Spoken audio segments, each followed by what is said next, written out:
It's a great day in SimWorld, everybody. Good morning and welcome to SimWorld today. I'm B-Ron. Alongside me, as always, is my co-host Yells. Good morning. It's a Monday, man. You know How what? you like those? You know I love it. It's happy mother loving Monday. There you go. Way to get the senses perking up this morning. Ear senses going, huh? Oh, okay. All right. We're good.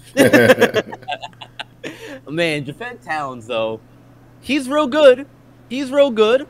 The #1 player in SimWorld Prep, in most people's opinion. But apparently, some people out there are torn on Jafet Towns, and I personally don't know where that's coming from. But it's a thing. We gotta talk about it. What is the reason for that, in your opinion? Because I have mine, but yeah, I'll kick it to you first. I'm gonna be, so it's funny we're starting with this. You asked what is the reason for that, B-Ron? I'm gonna be honest, I don't know. I don't know. I've went through it. We were a little prepped for once. Not for once, but we're a little bit prepped for what the topics would be this morning. And I just, it became a topic late last week, and I don't have an answer for it. Jafet Towns, 24 minutes a game he played. He put up roughly 21 points, 2 assists, shot around 50%, 72 threes, shot about 50% from there. The dude is 6'6", 215. If he hasn't come back even bigger, he can get whatever shot he wants, whenever he wants. He goes to the rack. Who he reminds me of, and he plays with pace. He reminds me of Brandon Roy with his size and the way he's able to get whatever he wants at any point in the game, and it all looks effortless. So I personally am not torn on Towns. Furthermore, I don't know how anyone else could be. I know there were some comments made in the media where, hey, maybe, the game was opened up for him because he got to play alongside Kevon Jackson and Nick Beal. And I dare to say that the game was opened up for those two. I'm a big fan of Kevon Jackson, big fan of Nick Beal, but I think Jafet Towns is the obvious threat. He's the one you have to game plan for. So he opened up the game for others, but I think he's going to go bonkers this season. Yeah, no, I agree with you. I don't know why people are torn on him either. The only thing I could see as being the reason why is because of where he plays at. If he was in, say, Gotham, for example, or the Yacht Club, or even somewhere like the OGs or Bay Area or wherever, a bigger market, I guess, so to speak, that could be the reason why. But even then, I don't see it, because again, if we want to make comparisons to the NBA and that kind of stuff here, you talk about players like Damian Lillard when he was in Portland. I wouldn't say Portland is a quote-unquote big market for basketball. I wouldn't say Milwaukee's a big market for basketball. But those players there, get the shine. The superstar players get the shine because we know who they are. So that'd be the only reason. The only thing I could see is that being the reason is where he plays at. And I'm gonna push back on that. I'm gonna push back hard on that, B-Ron. I'm about to walk you through a few stats here. He scored under double digits only twice last season. One time against the Originators and one time against the Bay Area Breakers here. When I look back through these game logs, at the Originators, that's a big time spot last year with DJ Wagner. He put up 31 points. At Gotham 5, he put up 22. Gotham 5 came into town. He put up 29. He went into Philadelphia and dropped 29. He hosted where they hosted the Yacht Club. He dropped 30.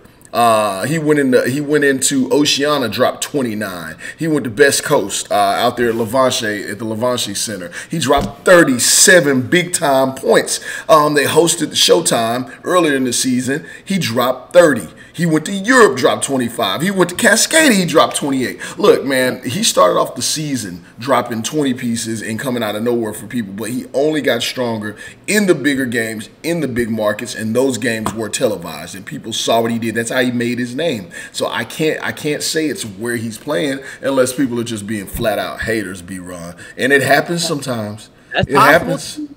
It is possible too, but hey, look, man, I agree with you. We're on the same page in that we don't see where it is coming from. that's in my opinion, He was the number 4 scorer in the league. That being the reason why. Hey, look, he was the number 4 scorer in the league, B-Ron. How is he? What is the question?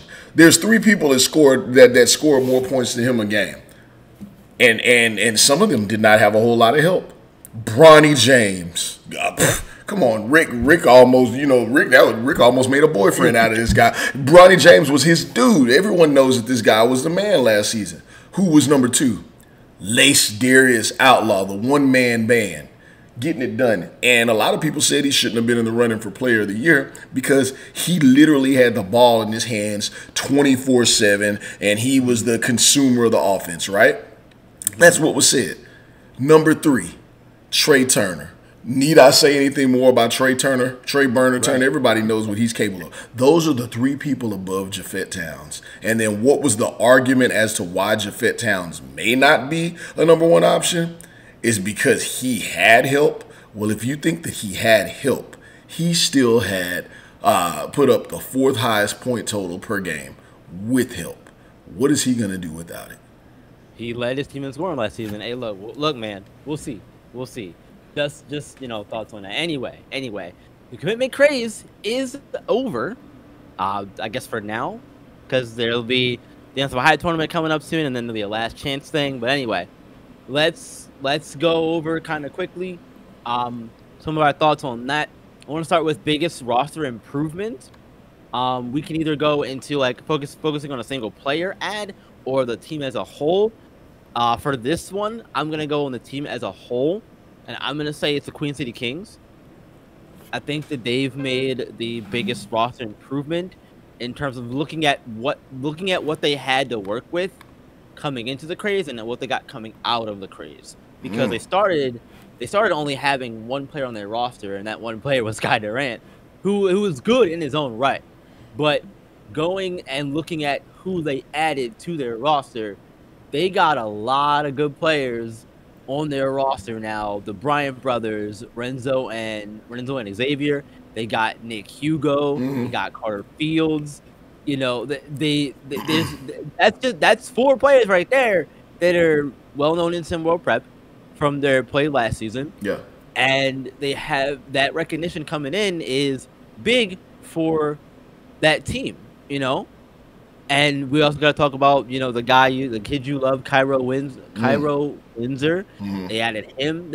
There's a lot of pieces there that I feel like they made the biggest roster improvement looking at what they had going into the craze. To be fair, they had a lot of space to work with coming into it. Yeah. So that's my opinion. What are your thoughts? You took mine. Where I would have went secondly would have been Yacht Club. I would have said Yacht Club, but the problem that I say with that is that they were absolutely stacked with talent last year as well. So now they just replaced all that talent and put it with a different collage of talent that you again have to figure out how to maneuver through. So I couldn't go with them because we're talking about the biggest improvement for me outside of the team that you just named. Man, I gotta go Cascadia. I think the number 1, pulling that rivalry move and pulling in Kevon Jackson, who we were just talking about, the dunk god himself. That's huge. They kept him in the region. We all know what he can do, and I think maybe I think with a different role we may see even more from Kevon Jackson. Daniel Irvin, I think he's gonna be great. Like he's kind of got like that Russell Westbrook feel, but a little more under control, right? Like he goes to the rack and gets it done. Tyshawn McGrady, he was a bona fide scorer last season. We didn't get to see it as much as we would like because he was playing behind Arthur Lattimore. And then look, I'm building my way towards something here, right? I'm a big time Jetson Halliday the third fan. What's that? I said, what are you cooking this morning? What am I cooking, man? Hey, so Jetson Halliday, big time shooter. This guy can go get buckets. I like him too, man. An underrated pickup, actually two underrated pickups here. Jason Holbrook. I think this kid was he was like Mr. Basketball out in Washington. I think 6'9", 225. He is he's a traditional throwback big man, and I think that's going to be on full display there. Cameron Howerton, low key move to those who are not in the Pacific Northwest. Not a low key move to those, and I think the whole world's going to learn about his talent as well. Him and Jason Holbrook, and then look. Tyree Wells. I'm waiting for it. Coach Polk brought in the monster mash. What's Rick call him? The ultimate driving experience, Tyree Wells. Man, hey, you know, there's been a lot said about what he is and what he isn't. I don't care what anyone has to say. Neither do the vast majority of scouts. He is the #1 recruit that came into SimWorld Prep prior to Mr. Flagg and Mr. Harper. They pulled him in on top of everything else. So if you needed to replace Arthur Lattimore in any way, I think they did it in leaps and bounds by committee. If Tyree Wells turns out to be as good as advertised, then it was an amazing pickup because they probably replaced Lattimore and more. Okay, fair enough. I like it. I like it. Let's go in the opposite direction now. Biggest roster loss. You could do, you know, you can focus on a player or the team as a whole. I have this was a little bit tough for me, and it happened late. But I want to focus on a players in particular. I'm gonna have to go with mine are Cole Webb and Bernard James from Oceania and Indy Stripes respectively. Okay. Cole Webb because again. He's from Australia, so being there already and playing for that team, I think did a lot for him, and he got the chance to really, you know, shine over there and get his name up, and now he's with Showtime. I think that's a big loss for the country of Australia, to lose Cole Webb to Showtime. Now they did potentially replace him with Damian Luffy. But we'll see. Don't know about that. It's an unknown variable as of right now. And then Bernard James from Indy leaving there. I know about the whole mess over there, so that obviously does come into play, and we have to bring that up every time we talk about Bernard and Barkley and all that stuff over there. So there wasn't really a situation where he was going to come back. I don't think, regardless of how that all ended. And again, they did replace him with Dylan Harper.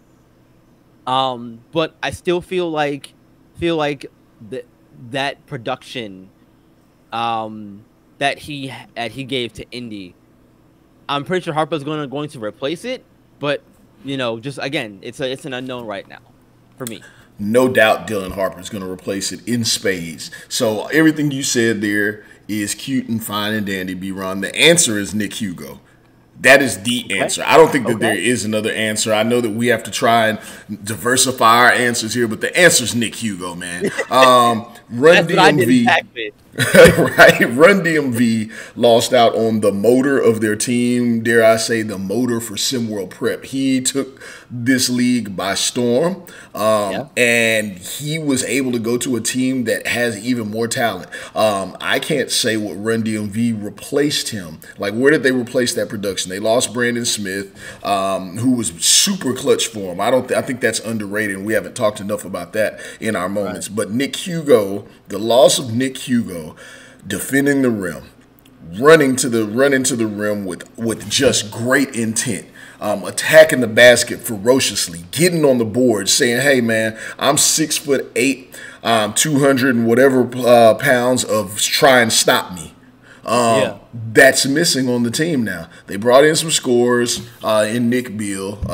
They brought VJ George back for like the 10th, 100th time. Cam Jones, we had him on the other day. I'm wishing him great success. The guy can score. Charles Pinkert can shoot.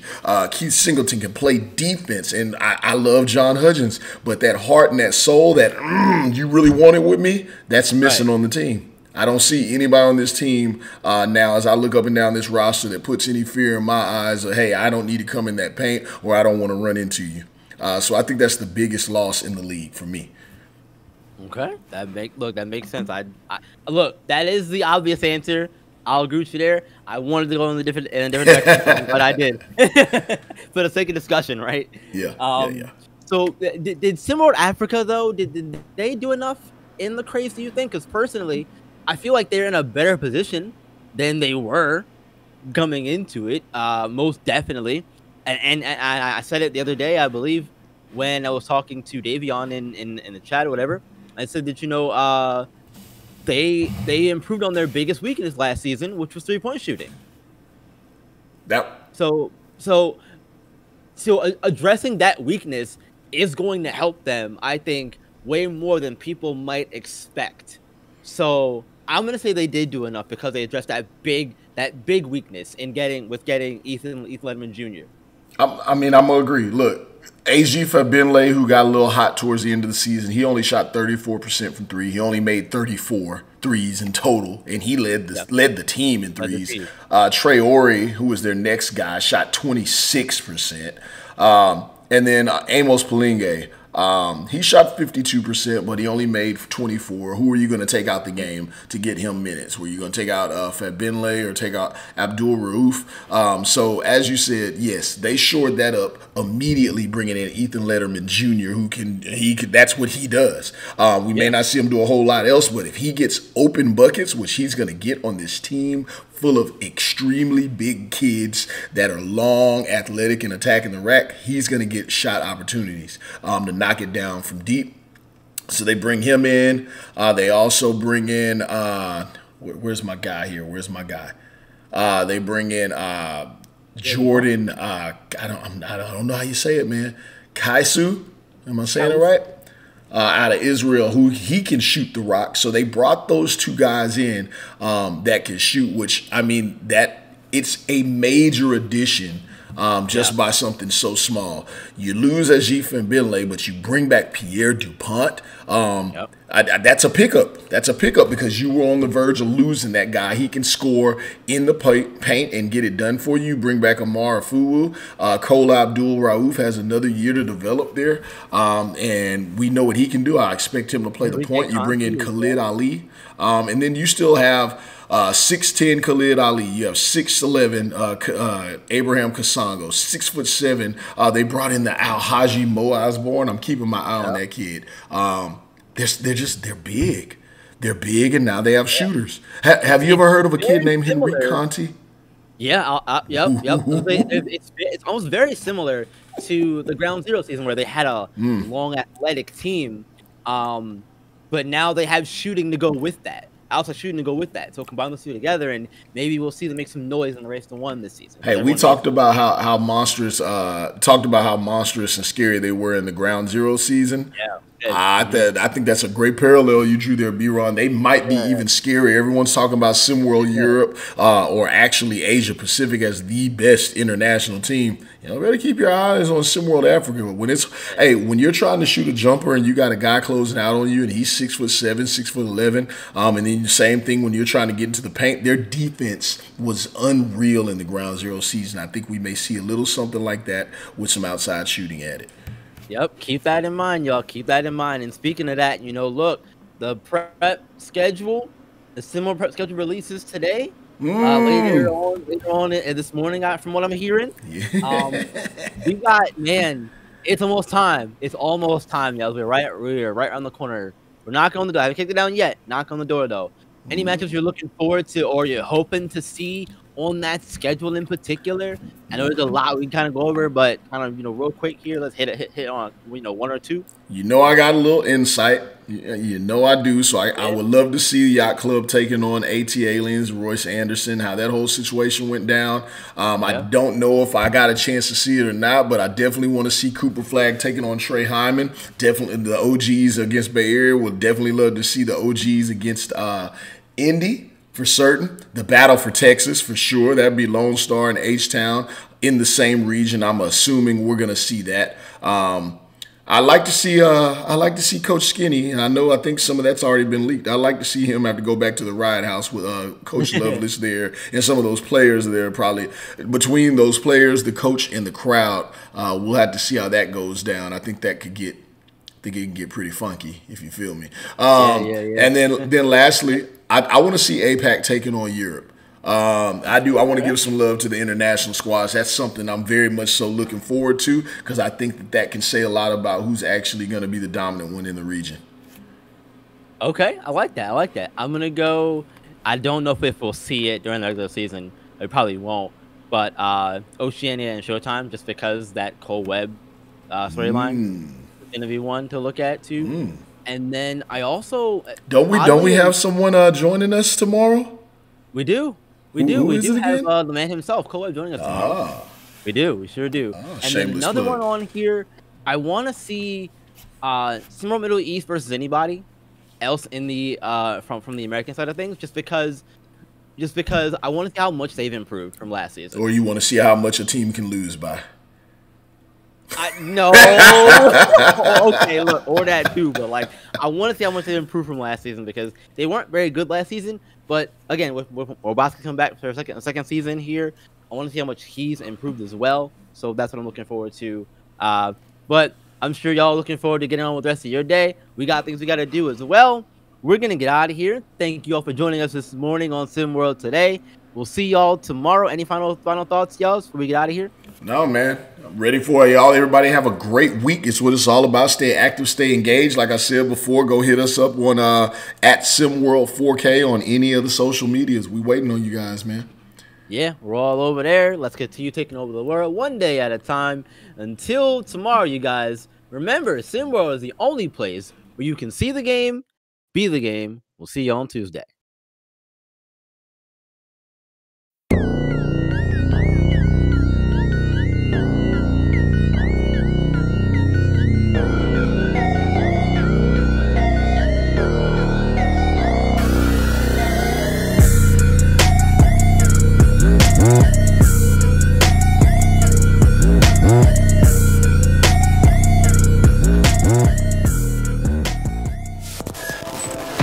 This has been a presentation of SimWorld Sport.